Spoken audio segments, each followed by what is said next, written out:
Yeah, absolutely. This way or other way? Apple taffy.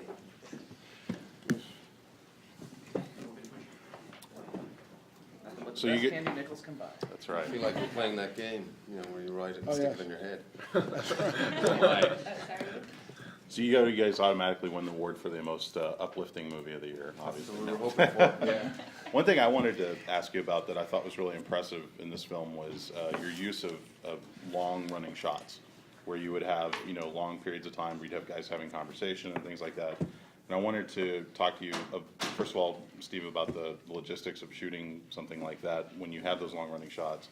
And Michael, maybe the pluses and minuses from an acting standpoint of what it's like to have the camera running that long without any cuts. Well, for me, it's about the scene and what the scene needs. It's not about imposing a certain kind of framework onto any kind of situation. It's what the scene needs. For example, I've used this example a couple of times before when Marianne and Brandon attempt to make love in the hotel room. There's a situation where we have to see the character Brandon attempt to sort of have contact, to have communication with a woman, with Marianne, in a way that is sharing, which is sort of giving. And I think for me, this is the most erotic moment in the movie, just because it's lovemaking, where it's communicating together, it's give and take. Whereas apart from most of what we've seen with Brandon at that point is very much taking because of the addiction, of the affliction. So we stay with the characters in that situation because it's all about seeing Brandon attempt to sort of humanize himself and attempt to sort of attempt to sort of be intimate with another human being. So when that collapses, it's kind of tragic.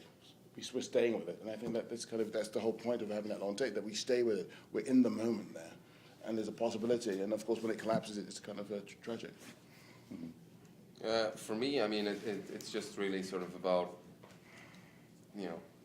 doing the scene until Steve says cut, and whether that's like 3 minutes long, 10 minutes long, whatever, it doesn't really matter.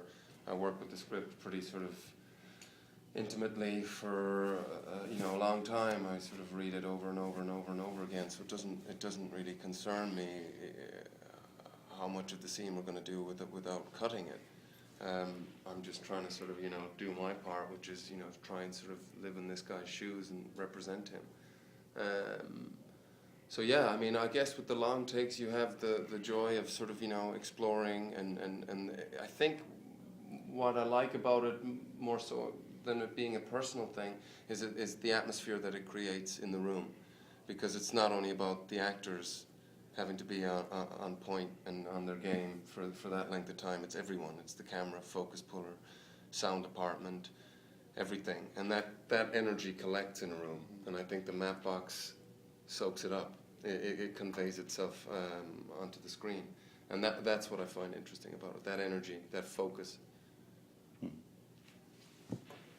Michael, you've done a few more mainstream films recently, which really put you on the fast track to just being a huge megastar. So to do a film like this at this point in your career is a very ballsy thing.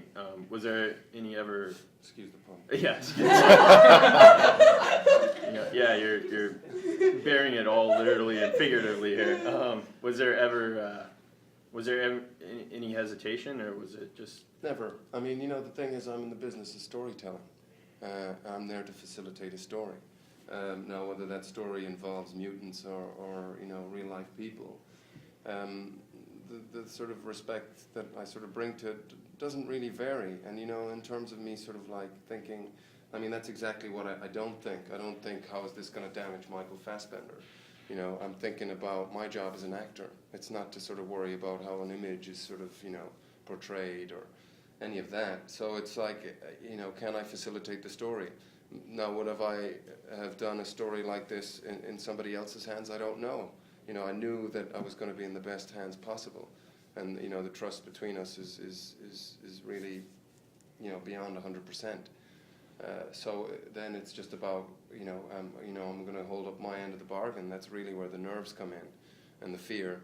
It's like am I going to be able to represent Brandon the correct way? Am I going to be able to sort of bring to the table something that's going to help Steve and Abby, who've you know, they've written this beautiful story, and my part is to sort of facilitate it in my area. But all the other stuff is just distraction.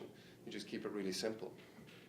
Again, I just want to jump on that. I mean, he's an artist, and I don't think it's one of those situations where there are a lot of actors around, okay? I imagine there's a lot of Hollywood actors around. I think Michael is an actual artist. And what I mean by that is that he is looking for something in order to facilitate it, and as all artists are. So may it be high, or may it be low, where the goal is, he'll go. That wasn't rhyme. It's like Muhammad Ali. You practiced that before. Go. Hit me. But what do you make of all this attention, though, towards you personally? You know, it's. I mean, really, nothing changes. You know, I mean, obviously, you know, you're doing sort of circuits like this, and you know, going to the festivals and everything else. You know, it's exciting, and it's nice.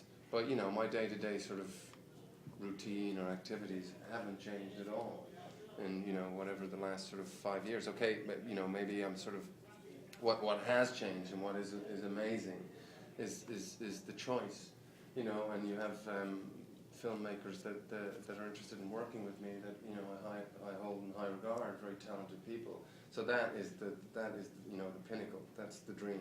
To sort of, you know, at one point, you know, you're just happy to be a jobbing actor. That's good enough.